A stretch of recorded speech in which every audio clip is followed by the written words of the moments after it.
கர்த்தருடைய நாமம் பரிசுத்தப்படுவதாக. இந்த காலவெளியிலே ஒரு சிறிய தியானத்தை பார்ப்போம். புலம்பல் 3வது அதிகாரம் 22வது வசனம், 23வது வசனம், 2 வசனங்கள் தொடர்ந்து காணப்படுகிறதை நாம் பார்ப்போம். புலம்பல் 3, 22, 23. நாம் நிர்மூலமாகாமல் இருக்கிறது கர்த்தருடைய கிருபையே, அவருடைய இரக்கங்களுக்கு முடிவே இல்லை. அவைகள் காலைதோறும் புதியவைகள், உமது உண்மை பெரிதாயிருக்கிறது. இந்த வார்த்தைகளை நாம் அடிக்கடி நாம் ஜெபத்திலே நாம் பயன்படுத்துவது உண்டு. ஏனென்றால் நாம் நிர்மூலமாகாமல் இருப்பது கர்த்தருடைய கிருபையே, காலைதோறும் அவருடைய கிருபை புதிதாக இருக்கிறது என்று சங்கீதக்காரன் சொல்லுகிறதையும் நாம் அடிக்கடி இந்த வார்த்தைகளை பயன்படுத்துவோம். ஆம், ஏனென்றால் இந்த காலைதோறும் அவருடைய கிருபை புதிதாக இருக்கிறது என்பது உண்மை. ஏனென்றால் யோபு 7:18 சொல்லுகிறது, காலைதோறும் அவரை விசாரிக்கிறதற்கு நிமிஷந்தோறும் அவனை சோதிக்கிறதற்கும் அவர் ஏமாத்திரம். அப்போ அவர் ஒவ்வொரு நாளும் விசாரிக்கிறவராயிருக்கிறார், நம்மை சோதிக்கிறவராயிருக்கிறார்.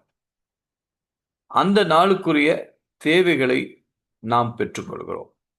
இந்த காலை வேளையிலே நாம் ஜெபிப்பதன் மூலமாக நன்மைகள் என்னவென்றால், இந்த நாளுக்குரிய தேவைகள், புதிய கிருபைகளை நாம் பெற்றுக்கொள்கிறோம். ஆகையினால்தான் காலைதோறும் அவருடைய கிருபை புதிதாய் இருக்கிறது என்று நீதிமொழிகளில் சொல்லப்பட்டிருக்கிறது. அப்புறம் மற்றொன்று, நாம் தேவ பலத்தை பெற்றுக்கொள்கிறோம். இந்த அதிகாலையிலே நாம் எழுந்து முதலாவது தேவனுடைய ராஜ்யத்திற்கு, அவருடைய சமூகத்திற்கும் நம்மை முழுவதுமாக ஒப்புக் கொடுத்து நம்மை தாழ்த்தி அவருடைய பாதப்படியில் அமர்ந்த பொழுது நமக்கு ஒரு தேவ பலத்தை ஆண்டவர் தருகிறார். தேவனுடைய ஆலோசனைகள், இந்த நாளுக்குரிய ஆலோசனைகள் பரத்திலிருந்து நமக்கு கொடுக்கப்படுகிறது. இது ஒரு கிறிஸ்தவர்களாய், மறுபடி பிறந்தவர்களாய், அப்பா பிதாவே என்று கூப்பிடத்தக்கதான புத்திர சிவகார ஆவியை பெற்றவர்களாகிய நமக்கு கொடுக்கப்பட்ட பெரிதான கிருபை, சிலாக்கியம் என்று தான் சொல்ல முடியும்.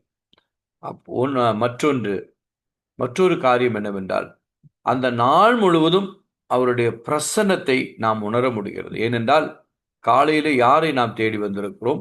கர்த்தரை தேடி வந்திருக்கிறோம். எப்படி தேடி வந்திருக்கிறோம்? முழு இருதயத்தோடும், முழு ஆத்மாவோடும், முழு அன்போடும், முழு பலத்தோடும் நாம் தேவனுடைய சமூகத்தில் காத்திருந்து அவருடைய நன்மைகள், ஆலோசனைகள், தேவபலம், பரிசுத்த ஆவியானவருடைய அபிஷேகத்தை எல்லாவற்றையும் பெற்றுக்கொள்ளும். இதற்கு மேலாக, எல்லாவற்றுக்கும் மேலாக நாம் அவரோடு உறவாடுகிறோம். தேவாதி தேவனிடத்தில் உறவாடுகிறோம், பேசிக்கொண்டிருக்கிறோம். ஜெபம் என்பது அவரோடு பேசிக்கொண்டிருக்கிறது, அவரோடு உறவு கொண்டிருக்கிறது.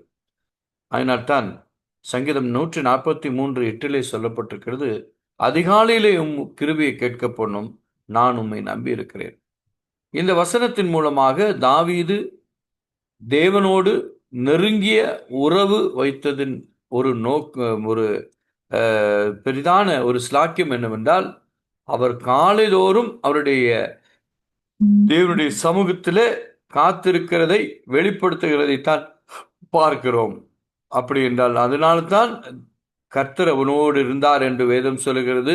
அவர் ஒவ்வொரு நாளும் தேவனுடைய சமூகத்தில் காத்திருந்து நன்மைகளை பெற்றுக்கொண்டு, பாதுகாப்பை பெற்றுக்கொண்டு இந்த உலகத்திலே அவன் கடந்து போனான் என்று நாம் வாசிக்கிறோம். என் அன்பு தேவனுடைய பிள்ளைகளே, சாது சுந்தர் சிங் ஐயா என்ற ஒரு சாட்சி பெற்ற ஒரு பரிசுத்தவான் இருந்தார். அவர் என்ன செய்வாராம்? அவருடைய வாழ்க்கை சரீரத்தில் புஸ்தகத்தில் எழுதப்பட்டிருக்கிறது. அவர் காலையிலே எழுந்து தேவனுடைய சமூகத்திலே ஜெபித்து விட்டுத்தான் மற்ற எந்த யாரா இருந்தாலும் சந்திப்பாராம். இது அவர் ஒரு வழக்கமாய் கொண்டாராம். ஆனால் எந்த நாடுகளுக்கு, எந்த ஊர்களுக்கு அவர் பிரசங்கம், தேவனுடைய வார்த்தையை சுமந்து கொண்டு சென்றாலும் இந்த காலை ஜெபத்தை அவர் ஒரு நாளும் தவற விடுவதில்லை என்று அந்த புஸ்தகத்திலே அவருடைய வாழ்க்கையுடைய காரியங்களை குறித்து எழுதியிருக்கிறது. அதனால்தான் அவர் ஒரு பரிசுத்தவானாயிருந்தார். தேவனுடைய சமூகத்தில் ஒரு விசேஷித்த வல்லமை பெற்றவராயிருந்தார். சாது சுந்தர் சிங் சாட்சி பெற்றார். இன்றும் நாம் அவரை பற்றி பேசிக் கொண்டிருக்கிறோம். குறிப்பாக இந்த காலை வேளை என்பது மிகவும் முக்கியமானது. அதனால்தான் இயேசு கிறிஸ்துவே அதற்கு உதாரணமாக நமக்கு அநேக காரியங்களை சொல்லியிருக்கார். அவர் அதிகாலையிலே இருட்டோடு எழுந்து புறப்பட்டு வனாந்திரமான ஒரு இடத்திற்கு போய் அங்கே ஜெபம் பண்ணினார் என்று மார்க் எழுதின சுவிசேஷத்தில் சொல்லப்பட்டிருக்கிறது. அப்படி என்றால் இந்த அதிகாலை ஜெபத்தில் ஒரு முக்கியமான ஒரு பங்கு நன்மைகள் என்று சொன்னவென்றால், இந்த அதிகாலையிலே இயேசு கிறிஸ்து என்ன பண்ணார்னா, அந்த நாளுக்குரிய காரியங்களை பிதாவினிடத்திலே கேட்பதற்கு அவர் அதிகாலையிலே தான் அந்த நேரத்தை அவர் அந்த நேரத்தை தான் தேர்வு செய்திருந்தார், தெரிந்து கொண்டிருந்தார்.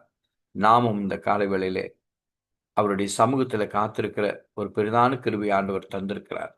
ஒருவேளை ஒரு சிலராயிருக்கலாம். ஆனாலும் தேவனுக்கு நாம் முதலிடம் கொடுக்கும் பொழுது, தேவனுடைய ராஜ்யத்திற்கு முதலிடம் கொடுக்கும் பொழுது, தேவனுடைய வார்த்தை சொல்லுகிறது, முதலாவது தேவனுடைய ராஜ்யத்தையும் அவருடைய நீதியும் தேடுங்கள், அப்பொழுது இவைகளெல்லாம் உங்களுக்கு கூட கொடுக்கப்படும் என்று வேதம் சொல்லுகிறது. என் அன்பு தேவனுடைய பிள்ளையே, நாம் தேவனுக்கு முதலிடம் கொடுக்கிறோம், தேவனுடைய ராஜ்யத்திற்கு முதலிடம் கொடுக்கிறோம். நன்மைகளை பெற்றுக்கொள்ள கர்த்தர் உங்கள் ஒவ்வொருவரையும் ஆசீர்வதிப்பாராக. இந்த நாளிலும் தேவனை நாம் நம்பியிருக்கிறோம். சங்கீதக்காரன் சொன்னது போல, ஆண்டவர் அதிகாலையிலும் கிருபை கேட்கப்படும், நான் உம்மை நம்பி இருக்கிறேன்.